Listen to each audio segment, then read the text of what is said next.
Fantastic, fantastic. How's everybody doing? Good. Very first thing we're going to do, as always, we're going to give thanks to our Lord and Savior, Jesus Christ. Are there reporters in this room somewhere? I can't see through the light. It's the mainstream media here. If you're here, I want you to hear this. Hear me. I don't care what you say about me. I don't care what you do in your newsroom. I don't care about your plans and your schemes to bring this nation down with your Democratic friends. Why? Because Jesus Christ is still on the throne.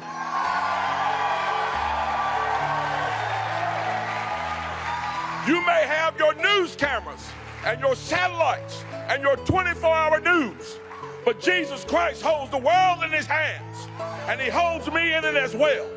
And what he has for me, you cannot keep from coming true. It may not be the governor's mansion. It may not be any political seat, but you will not stop Jesus Christ's will in my life. So I do not fear you. Write your stories, tell your lies, tell your half-truths. But Christ is still on the throne.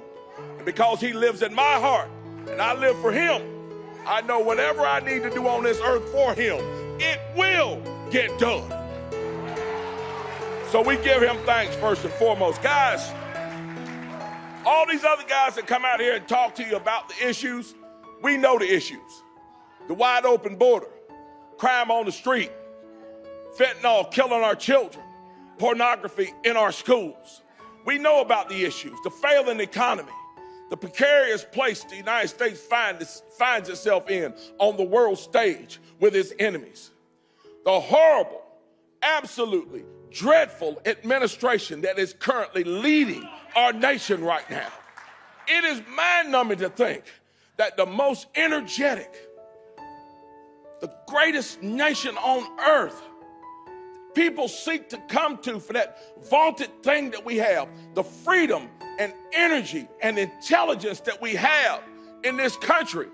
And all 350 million people are being led by somebody who just barely knows that they're here on earth.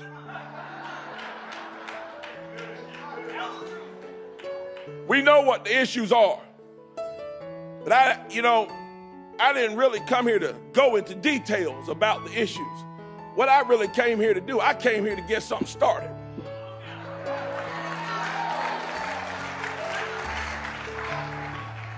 See, because we got a problem in this country. We got a bunch of clapper-trap people that sit behind news media desks and want to talk about fake trials for President Trump.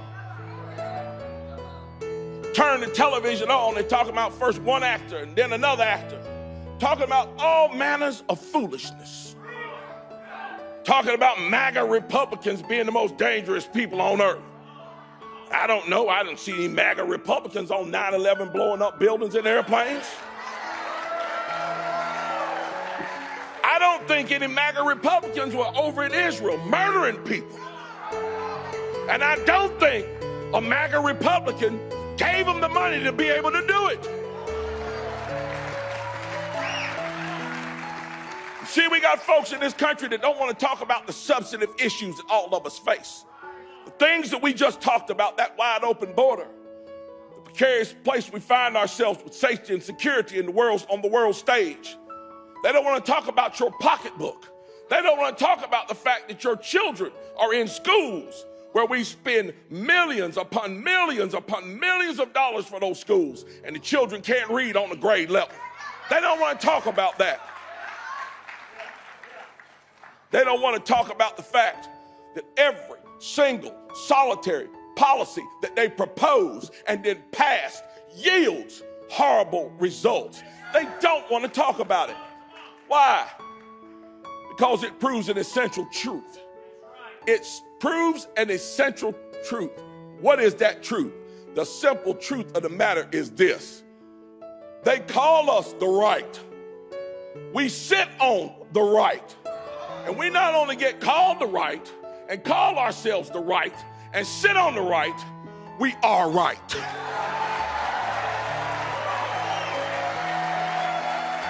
We are right about every single solitary issue.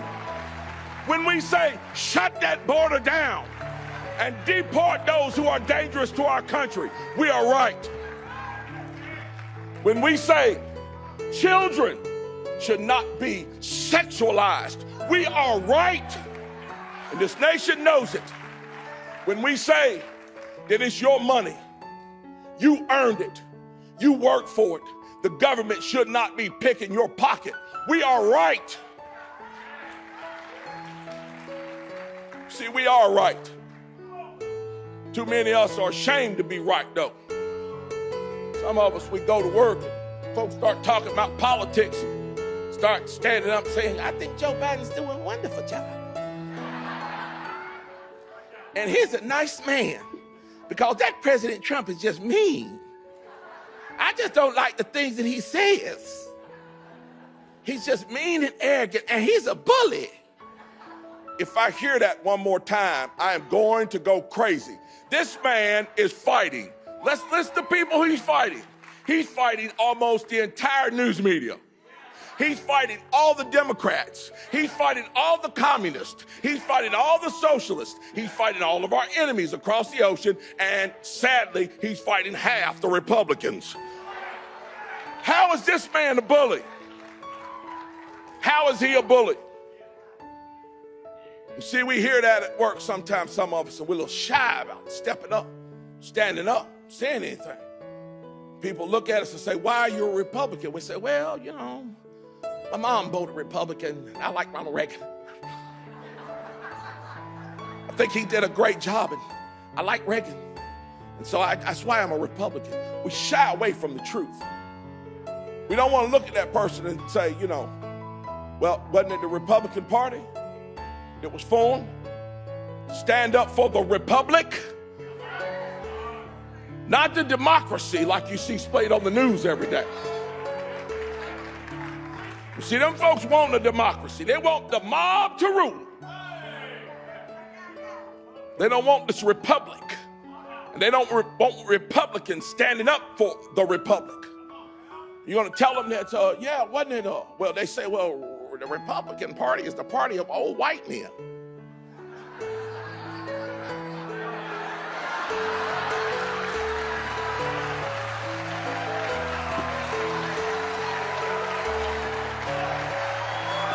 It ain't coming off.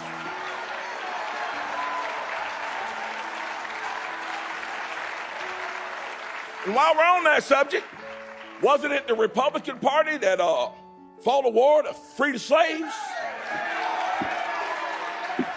How many Jim Crow laws were passed by Republicans? Wasn't it the Republicans who ended Jim Crow? Then you can take it even further and say, so you're a Democrat. Why are you a Democrat? You know, the Democrats were the ones that were in favor of slavery. They were the ones in favor of the Confederacy. They were the ones that created Jim Crow. They are the ones that made the laws, and they are the ones that fought like hell to keep them until they found out a different way to enslave people. Instead of giving them welfare, instead of giving them slave shacks and shackles, they decided they were going to give them welfare checks and the ghetto. You see, there are truths that nobody wants to talk about.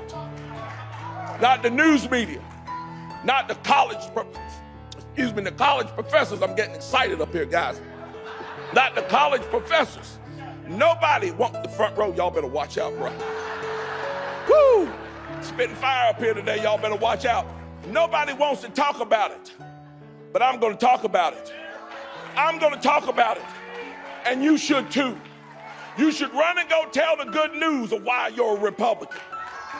You can take it all the way back to 1860 and bring it all the way up right down to 2020.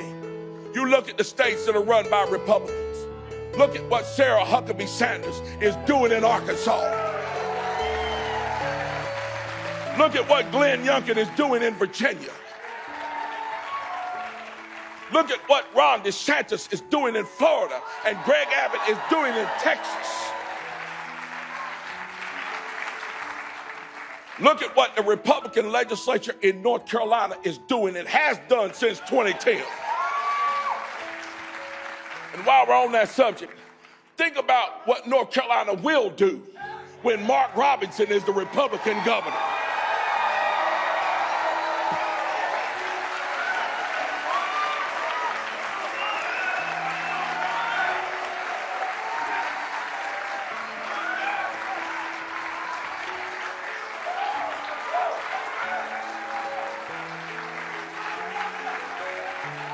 You see, there's a truth that's got to be told. Unfortunately, no one will tell it if you don't. No one will be bold enough to tell it if you're not. I speak about this all the time, and when I do, I try to do it without shedding tears, but it's hard for me to do it. Tell my wife I have two great dreams. One great dream exists on this side of the earth. The other dream exists on the other side. Dream on the other side is very dear to me. And people think that I hate people. I don't hate people. I hate actions. I hate actions that take advantage of people, destroy people's lives, and destroy and wreck nations. I hate the actions. I don't hate the people. One of my greatest dreams as a Christian is this. And I take it to heart, and when I say it, I mean it. You know, they tell me that when I die, if I do what God says on earth, He has reserved a mansion for me, with many rooms. Think about that room that He may reserve for me. And I think about myself in it. And if that place is like anything like down here on earth, maybe people would come and visit me. You know who I want to come and visit me? Of course, I'd love to see the heroes of the faith come. My mother, my family, those that I love. But you know who else I want to see? I want to look out my window down in my driveway and see Nancy Pelosi come walking up. I'm serious. I want to see Joe Biden come walking up. I do. I do. I want to look down there and see my opponent, Josh Stein, come walking up. I want to look down there and see everybody who opposed me on earth, who called me an enemy on earth. I want to see them come walking up that driveway. You know why? Because it means they made it. Because they made it. Now, I don't want my opponent to make it to the governor's mansion. But I sure wouldn't mind if he made it to heaven. Because I don't hate anybody. Now, I want to see every single solitary person on this earth. I want to see their soul saved. Every single solitary person. And each and every one of us that calls ourselves a Christian should pray vehemently for their souls, that we would see them in heaven and forget about all this when we get up there. My second dream is this, and it's down here on earth. One day, years from now you look at them old photographs and you can tell what year they were taken. On an old photograph to be sitting up on somebody's shelf. In a home somewhere, I don't know where it may be. Could be here, some other place. And I want somebody to pull that photograph down and look at it and say, who is this man? And I want one of my grandchildren, great-grandchildren, or great-grandchildren, right here in the United States of America, to take that picture, hold it up over their head and say, this is my grandfather. And I live in freedom today because he was man enough to stand up and give me the same kind of freedom that he grew up in. To me, that would be the single greatest honor on this earth. Now, I sincerely hope that each and every one of you would want to have that honor as well. Now, before I leave you, I want to leave you with this. Who are we as Republicans? Who are we as conservatives? Who are we as patriots? Who are we as MAGA Republicans? I boil it all down to this. Earlier this month, we celebrate what I call America's St. Crispin's Day. D-Day, June the 6th, 1944. The spirit of Mac, the spirit of us, the spirit of the American patriot is embodied in those boys in those boats. It lives inside of the hearts of each and every person in this room. It lives inside of the people who go back home and get politically active and are bound and determined to change the circumstances of their cities and their state and their nation. It exists in those moms who had the unmitigated gall, according to some, to go down to the school board and demand that their children not be sexualized. It lives in the heart of every patriot who decides to put their name on the dotted line and serve in office. It exists inside of Americans who love this nation. The heart of the boys in those boats on that day is literally the epitome of America. When times get tough for us, when you get scared, when you get nervous, when you think you can't win, think about them boys in them boats. Think about them bullets hitting that door. Think about the fact when that door opened, they didn't run to the back, they ran out that door. Bullets be damned, death be damned. I'm here to save my country. You think about them, you remember them, and you remember their sacrifice was not in vain because it lives in you, and it lives in me, and it lives in all of us. Let's let that energize us to save this nation one more time. God bless you all, and God bless the United States of America. Thank you.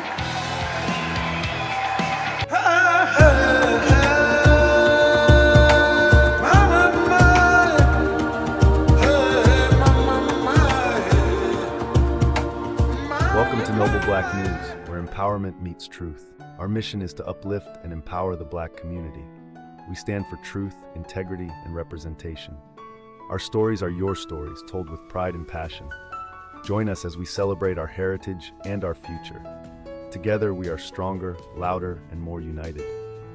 Noble Black News is your voice, your platform, your news. We bring you the stories that matter with integrity and heart. Our commitment is to the truth, no matter the cost. We highlight the achievements and struggles of our community.